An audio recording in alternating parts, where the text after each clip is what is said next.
Today, we are taking you along with us. From the bright lights of Vegas to the jaw-dropping wonders of the Hoover Dam and Grand Canyon West. Most people think a road trip from Las Vegas to the Grand Canyon is straightforward. Just hop in a car or drive and look at some rocks. But if you want to pull off this epic journey flawlessly, this is the exact blueprint you need to follow. And pay close attention, because when we reach the edge of Guano Point later in the day, we found an unbelievable vantage point that felt like standing on a completely different planet.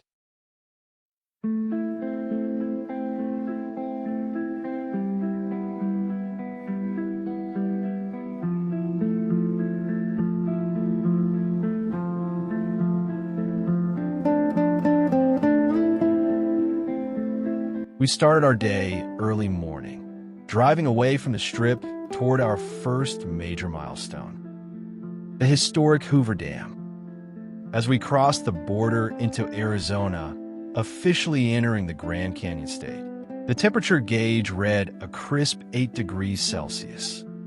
The air was freezing, but the clear skies promised a perfect day of exploration.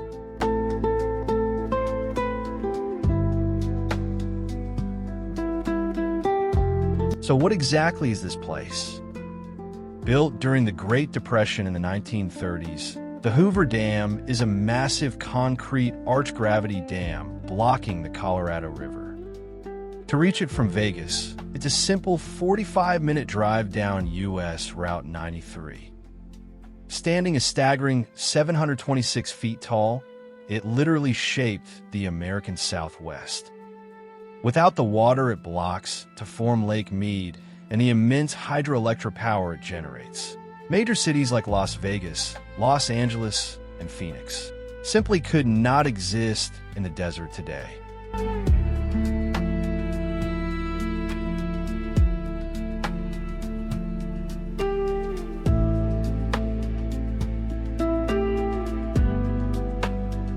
And yes, for everyone wondering, you can actually walk right across it, just like you've seen in Hollywood action blockbusters.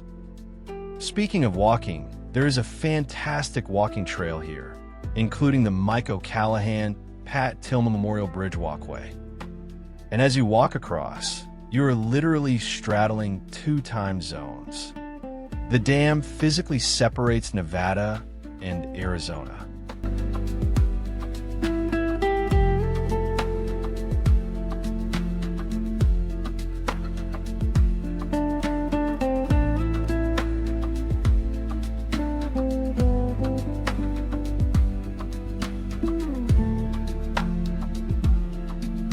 Our time schedule was tight to ensure we didn't miss our entry window at the canyon, so we had to keep moving. Along the way, we made a brief stop at the Lake Mead National Recreation Area. The contrast between the brilliant blue lake water and the rugged, sun-baked mountains is stunning. Fire and water, building the canyon. The fire refers to ancient volcanic activity and tectonic forces that pushed the land upward, while the water refers to the relentless power of the Colorado River.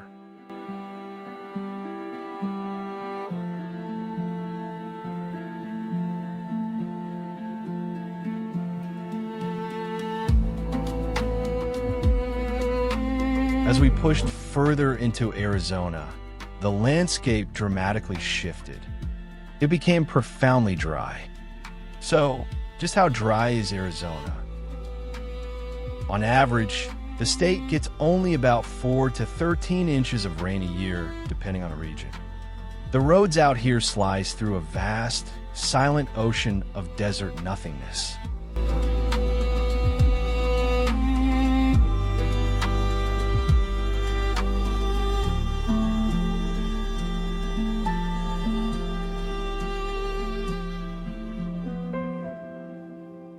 We finally took the exit toward the Grand Canyon Skywalk. The surroundings here are surreal.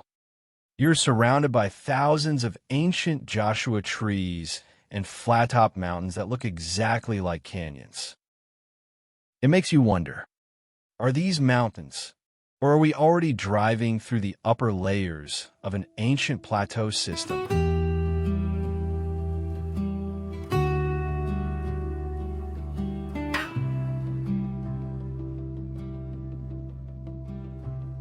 A solitary ribbon of tarmac led us forward. Strangely, we were completely alone on this road. For one of the world's premier natural wonders, it felt eerie and quiet.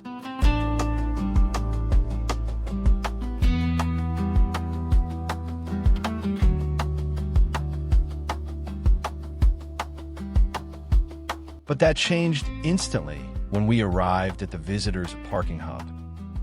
The area was humming with energy, packed with cars, tour buses, and helicopters roaring to life to take tourists into the sky. And here's a critical logistical detail you need to know.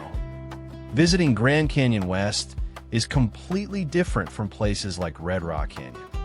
You cannot self-drive to the viewpoints. It is highly structured. You park your vehicle at the main terminal, board an official shuttle bus, and follow a strict, designated itinerary with set stops.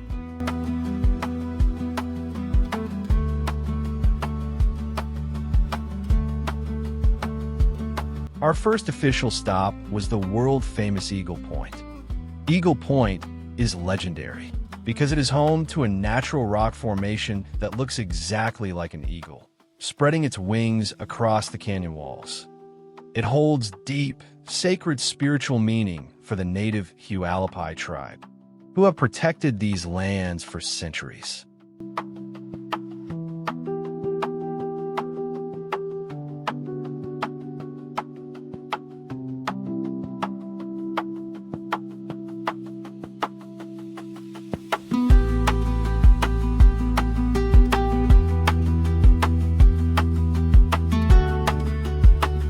The views here are staggering, but before we tackled the rim, we headed into the main glass-fronted building to grab lunch at the cafe. The cafeteria offers panoramic floor-to-ceiling views looking directly out at the canyon and the iconic Sky Bridge.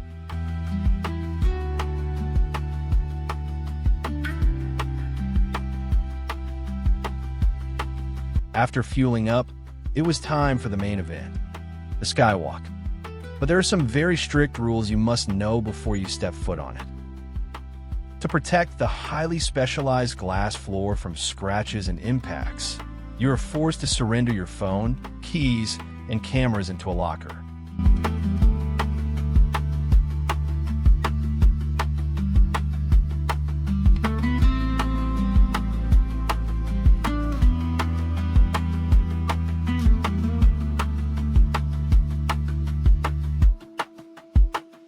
They also make you put protective fabric covers over your shoes.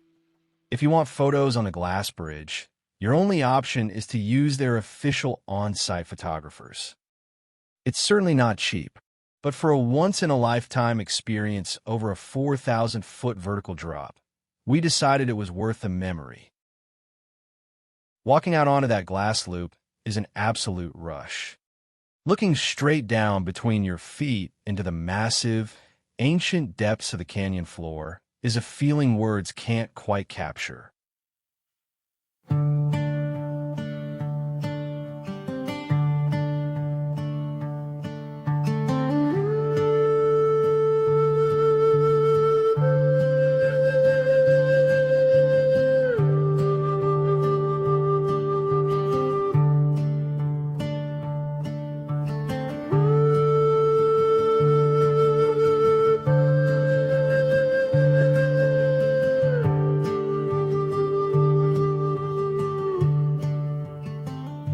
Before leaving Eagle Point, we took a short walk to explore the authentic Native American village exhibits on display.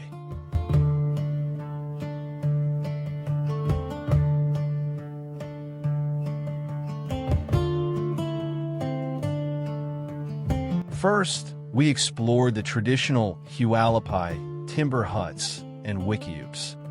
The Hualapai, whose name translates to people of the tall pines, historically occupied millions of acres across the Grand Canyon region. And right nearby, we spotted the traditional Navajo sweat lodge. This structure is quite small, low to the ground, and completely covered in earth to trap heat. It served as a powerful place for spiritual purification, prayer, and physical healing.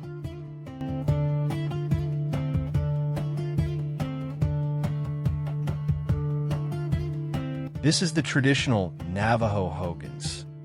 To the Navajo, a Hogan is far more than just a house. It is a sacred, living entity that embodies their connection to the earth. In Navajo tradition, a Hogan must be circular or multi-sided to mirror the shape of the horizon and the sky.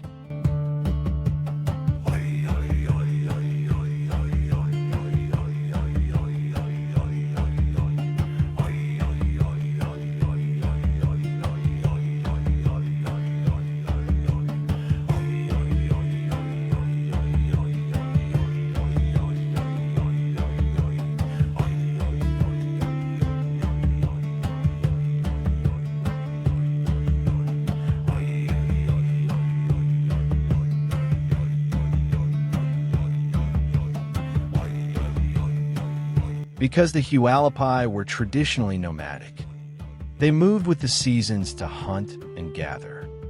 Therefore, these structures were designed to be built quickly, offering excellent ventilation during blistering summer days and thick bark insulation when the winter winds whipped through the canyon.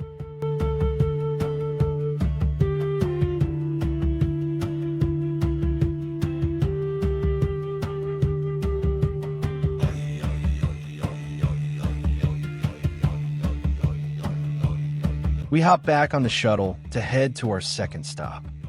As the bus started moving, a few giant desert crows literally gave chase, flying effortlessly right alongside our windows all the way until we pulled up to our next destination.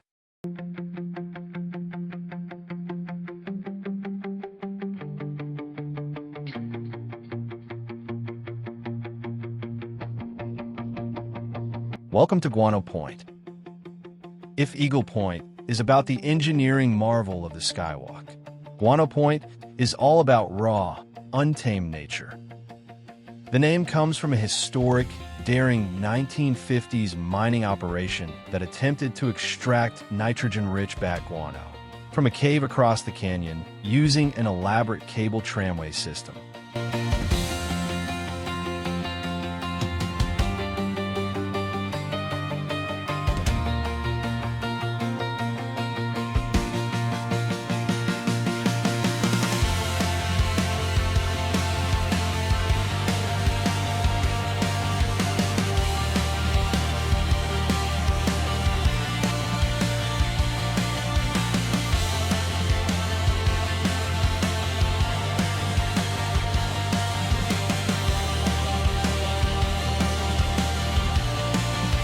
At Guano Point, there are no railings.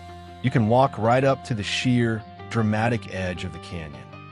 The landscape opens up into a sweeping, 360-degree panoramic view of the Colorado River far below. It is completely overwhelming.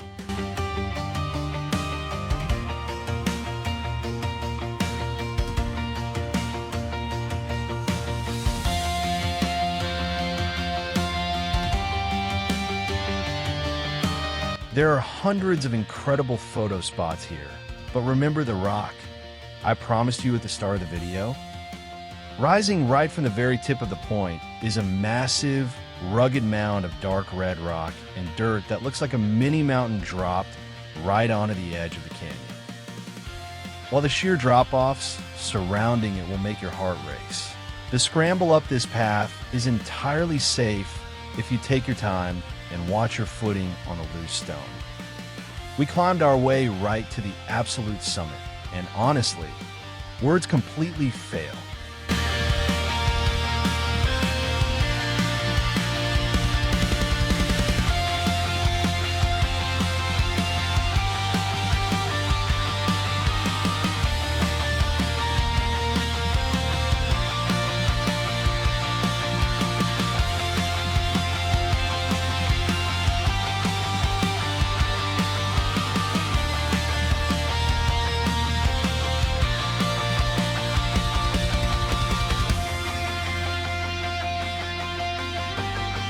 stand on top of that peak, the entire world opens up in a terrifyingly beautiful 360-degree panorama. It felt less like a standard tourist overlook and more like we had stepped off a spaceship directly onto the barren, rugged surface of Mars. Below us, the Colorado River looked like a tiny, glittering green ribbon cutting through a billion years of exposed Earth. The colossal scale of the red rock layers stretching out to the horizon makes you feel completely microscopic.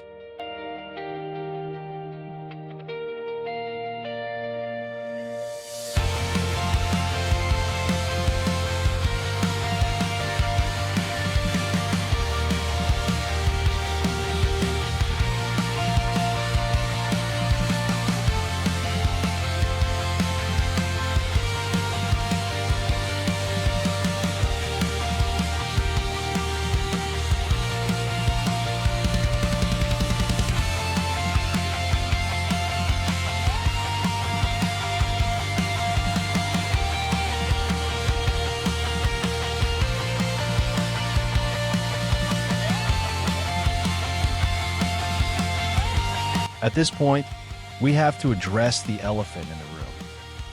Is Grand Canyon West actually worth the steep price tag? Let's be real. Between entry fees, the Skywalk ticket, and paying extra just to get your own photos, it is not cheap. Plus, you're strictly locked into their schedule, riding their buses between just 2 commercial stations. But for us, coming from so far away, we had to experience it at least once. Standing 4,000 feet above the abyss on that glass bridge and climbing the alien peak at Guano Point gave us bucket list memories we don't regret. And what about you? Facing the high costs, strict rules, and only 2 stops, is it worth it? You decide, and let us know in the comments below.